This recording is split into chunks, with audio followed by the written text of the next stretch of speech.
Hey y'all, welcome to my channel. I'm Patrice, and what is my favorite thing? It is definitely the bling, and today we will be making this bling hat.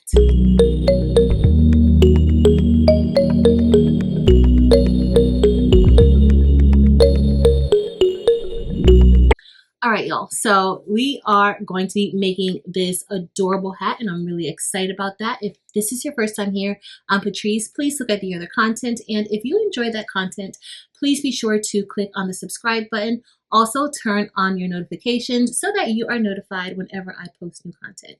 But y'all, today we are going to be making this cute hat, and we are going to use our Cricut to cut this out, our Cricut Explorer 3, and also use our Cricut Hat Press to press this on. Today, you will need some type of hat press to get this done.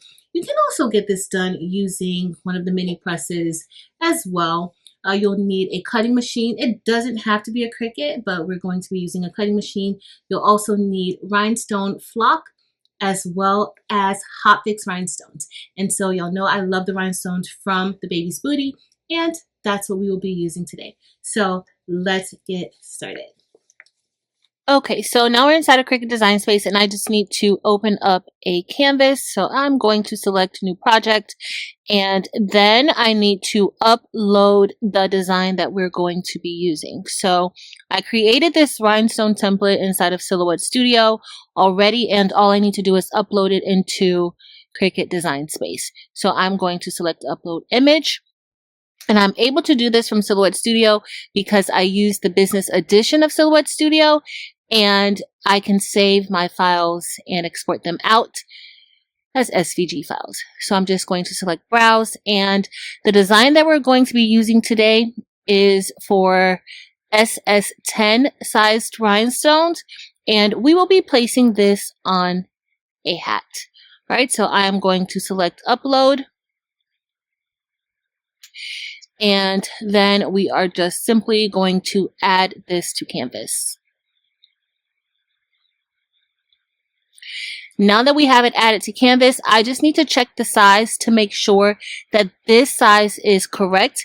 And right now it is measuring at 3.159 inches wide by 2.62 inches high.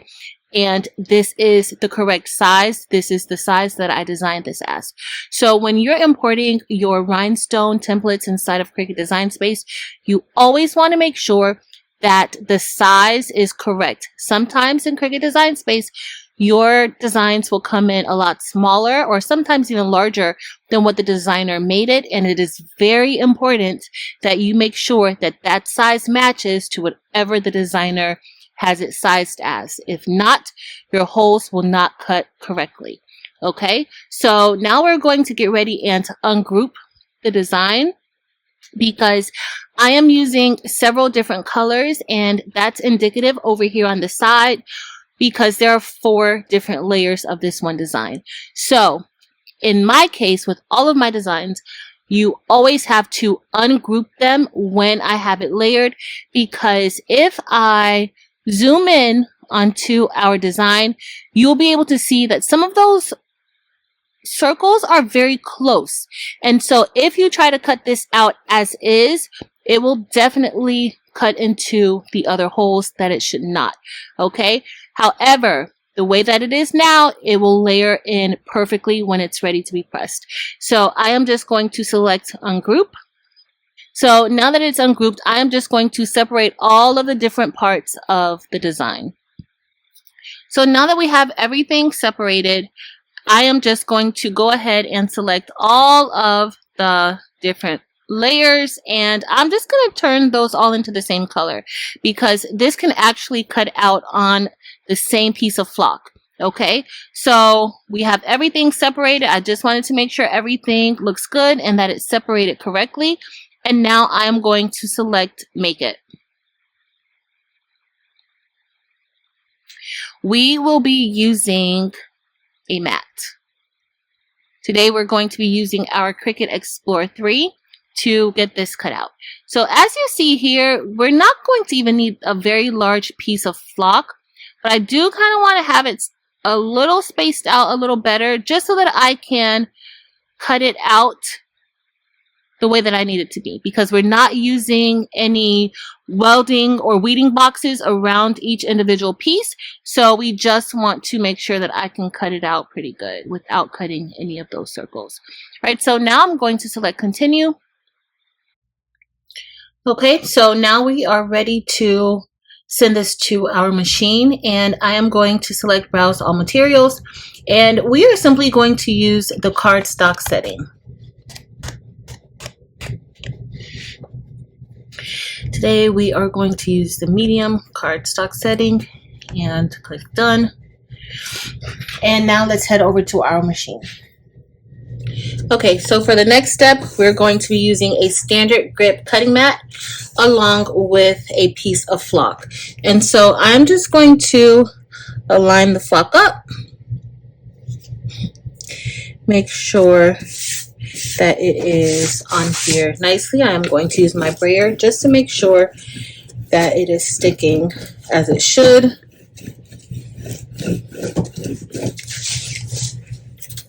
And now we're ready to place this into our machine. Okay, so I am just going to place our mat inside and load it.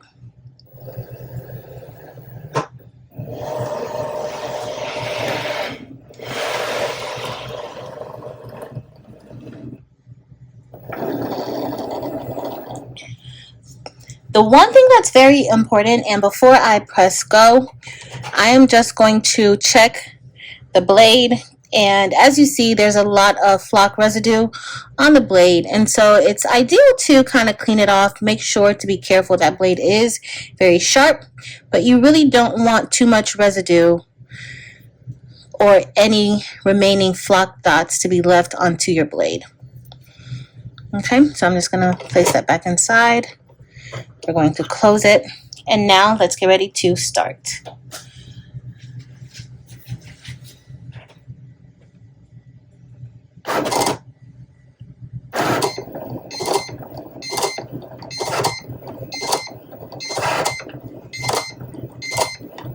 Okay, y'all, so everything started off pretty good, but it's important to stay near your machine anytime you are cutting, just to see if anything happens that should not be happening. And the flock started lifting up as the blade was cutting down, so I ended up removing the cutting mat and replacing it and using some painter's tape.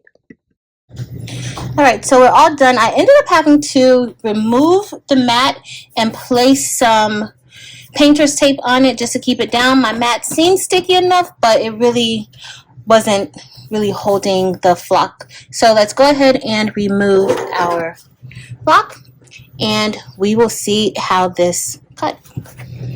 Alright, so here is the flock, and let's see if it will, or if it cut as we expected it to. And so far it's looking pretty good. And this was the bottom part where I originally started, and then it started to move. But for the most part, it cut out pretty good. Right, so we're gonna just flip this over. There are a few holes that we can see that did not weed out, so I am just going to place this on top of the backing. I'll take my scraper, just kind of help it to stay down a bit.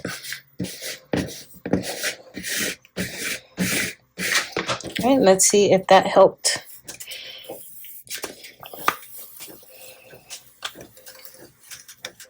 Okay, for the most part, that looks pretty good. I am going to get my scissors, and I'm just going to cut this part. But that original side looked like it was cutting just fine. And there's a few, so I just want to cut this correctly. Make sure I don't cut out those holes. One hole was left on this heart.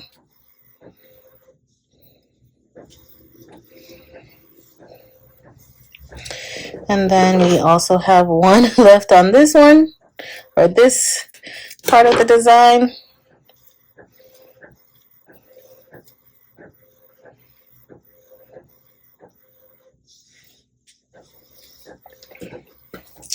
Okay, so everything else weeded out really good. So I'm just going to cut that out.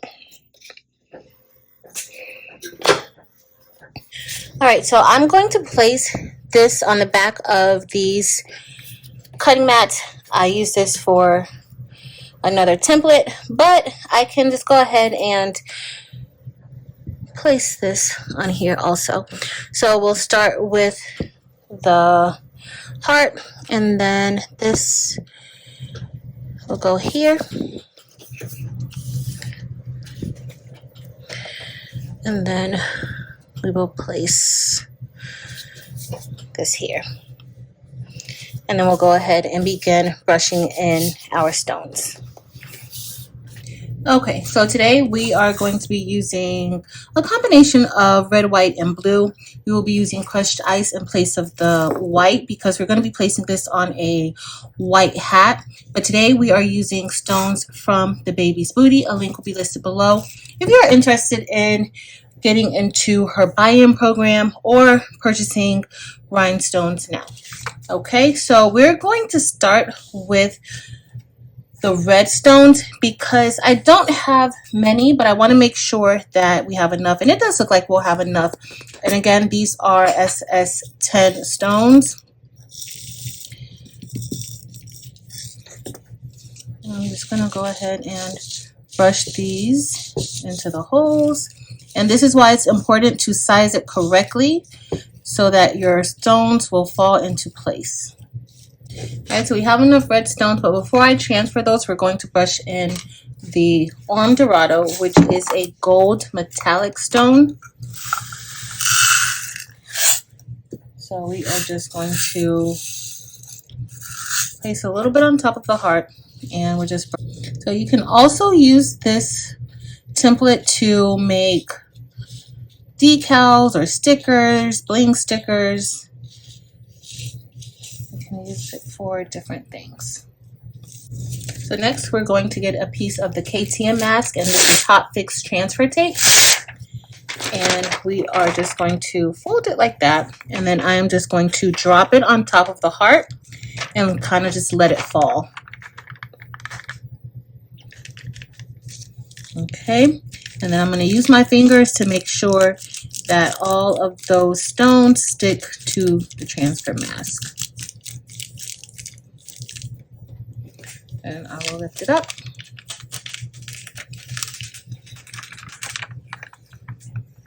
Okay, and once we're done, I'm just going to place this right back on top of that backing. So we already have the red brushed in, and I am going to layer the design. So for this part, I'm just going to put a little bit of tape on here just to make sure that it does not move when I layer this part. So I cut a piece of parchment paper to help us layer it, but you want to make sure that you're using like a very light piece of parchment paper so that you can see the stones underneath.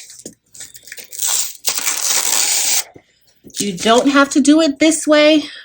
You can place it piece by piece, but I just kind of want to get it done. So I'm just going to place our heart on top, and then I am going to align the heart with the design, making sure that I'm looking to see if I see it good.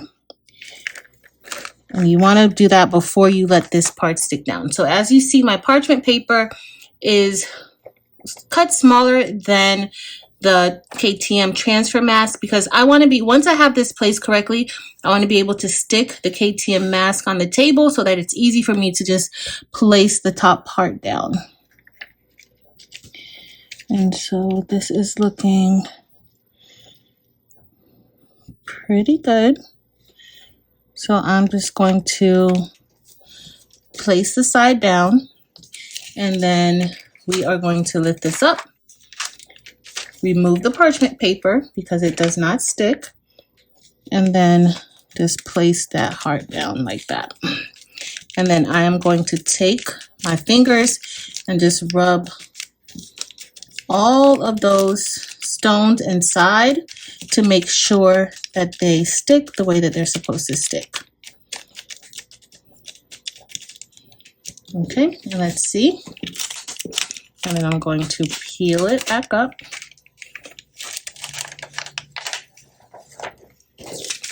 So now that we have that peeled up, I'm just going to place it right back onto the backing. So next up, I'm just going to move this to the side. We'll do the blue last. So next up, we're going to brush in the crushed ice AB. And this is going to probably give me a little bit of trouble just because it's so transparent. The stones are transparent themselves, but there is an AB coating on top of them that make them a little iridescent. And so I am going to place a few on top, and then we're going to brush those in. I do have neon white, but I thought this might add a little bit of sparkle to the flag. All right, and so we're going to repeat the same step by placing the rhinestone design on top of the parchment paper. And here we have it. And this heart, surprisingly, I can kind of see it pretty good, right? You can actually see it pretty good. I'm just gonna move it over just a tad. I think right there. Okay, I'll let that fall. And then I am just going to lift up. And we're going to go back down. And then I'm just going to use my fingers to pick up those stones. Now you don't have to layer it this way. If you want to do it piece by piece until you get comfortable doing this, then that's perfectly fine. But this kind of just saves me on multiple presses. I'm just making sure, using my fingers to make sure that those stones are sticking. Okay, let's see if they all stuck. If they didn't, I'll have to put it right back down. But for the most part, they all stuck. I'm going to get our backing, and we are just going to place that right back down onto the backing. So for the final piece, we will be using sapphire rhinestones, and just going to pour a little bit on top of here.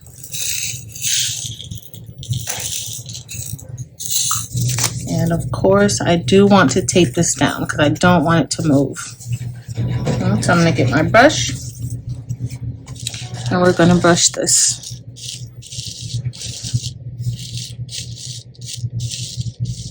You want to remove any of the ones that are in between, because remember, we're going to be layering in the other color. So you don't want another stone in place of the stone that you're going to be laying on top. And that looks pretty good. Just lightly rubbing my fingers to make sure there are no extra stones. All right, so we are ready. I already placed the parchment paper behind the other layers already completed. And so now we're just going to line this up. And you do want to be careful when you're doing this. You don't want to like move and slide the design, because you may eventually just move some of those stones out of the way, and you don't want that. So this actually looks like this is really, really good. And so I'm going to go ahead and press that down. And we're going to hope that it's lined up good. All right, so then I'm just going to go ahead, and as you see, I'm not pulling the parchment paper like that. I'm lifting the parchment paper up away from the stones and then removing it. Okay, and so now we're going to take it and we're just going to lay it on top. And then of course, I'm just using my finger to make sure those blue stones get onto the KTM transfer mask. Okay, so that looks like it should be good. So I'm going to go ahead and lift it up. Oh, look, there's one that's still there. So I'm just going to use my little finger and pick it up.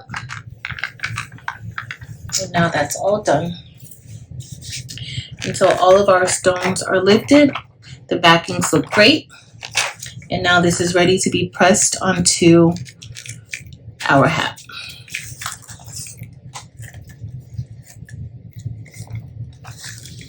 So today we will be using our Cricut Hat Press.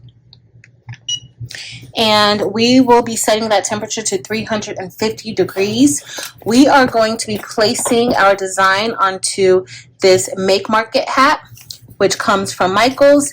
They say it's for sublimation, but it's not really 100% polyester. It's about 60% polyester. But we're going to be placing this right here on the top of this hat. So we will be pressing this at 350 degrees, and we're going to press this for about 45 seconds. All right, guys, so we're ready to press our hat, and I am just going to place it onto the hat form. I'm going to undo that. I'm also take the tag off.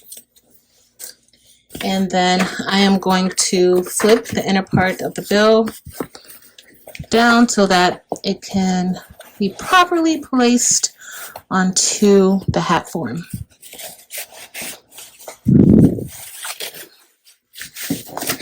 All right.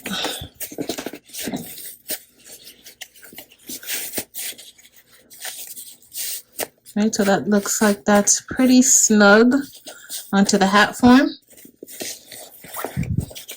And just going to kind of use the strap underneath to help me hold it and position it when we get ready to press it. All right, so the first thing we need to do is we need to lint roll our hat.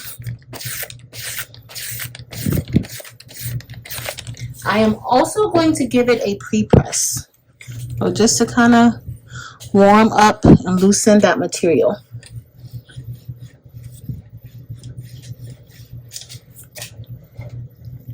Okay, once we have that all set, now it's time for us to place the design on top of the hat. I'm going to hold it like that. And then I am going to place our design right here. That looks to be centered with the seam up here. Now, then I'm going to get a little bit of heat tape to help us keep everything in place. I'm just going to put that here. Now, if you want, you can go ahead and probably cut some of this KTM mask so that you can make sure it's, you know, your tape is on there nicely so you don't have it lifting up like that. I'm not really going to worry about that right now, but I am going to make sure that those sides are taped down. Okay, our press is all ready, and so now it's time for us to press the design onto the hat. Now, typically with the Cricut Hat Press, you should move it across the design, but we're going to be very careful because we don't want to knock any of those stones out of place. So I am just going to press it here, press it in the center. I'm going to click the go button, and then we are going to, I'm not going to glide it, I'm going to lightly lift it up and then place it back down. So it is counting down. We're only pressing this for about 45 seconds. I'm pressing it for a little bit longer because typically when you're pressing with the Cricut Hat Press, the suggested times in the Cricut Heat app are a lot longer than what you would typically press a material. And the 350 degrees, that is what the seller of the Rhinestones, the baby's booty, recommends for pressing these Hotfix rhinestones. I'm just making sure I get all the areas of the design. Okay, so that's done. So it's time for us to check our design and make sure that it is all nice and adhered. And these stones are a hot peel. We're gonna go ahead and y'all look at that. That is gorgeous. Gorgeous. All right, guys, so we are all done with our hat and it looks absolutely beautiful. I love how the crushed ice looks and how it's just sparkling, a little hard. Maybe next time I might just do the area where the stars are supposed to be and the crushed ice, but nonetheless, I absolutely love how it turned out. All right, y'all, so we are all done making this hat and I absolutely love how it turned out. And it was really simple to get this done. Once we layered everything and pressed it, it really did not take that much time. So I am looking forward to making more hats and more templates this size that can be used for merch, shirts, and it can also be used for card decals or stickers or anything like that. So I'm really excited about making some more of these. If you enjoyed this video, please be sure to give it a thumbs up. Also, make sure to head over to Facebook, Instagram, and TikTok and join Craftable Things there as well. I would love to see you everywhere. But that's it for today, y'all. Thank you all so much for watching. Until next time.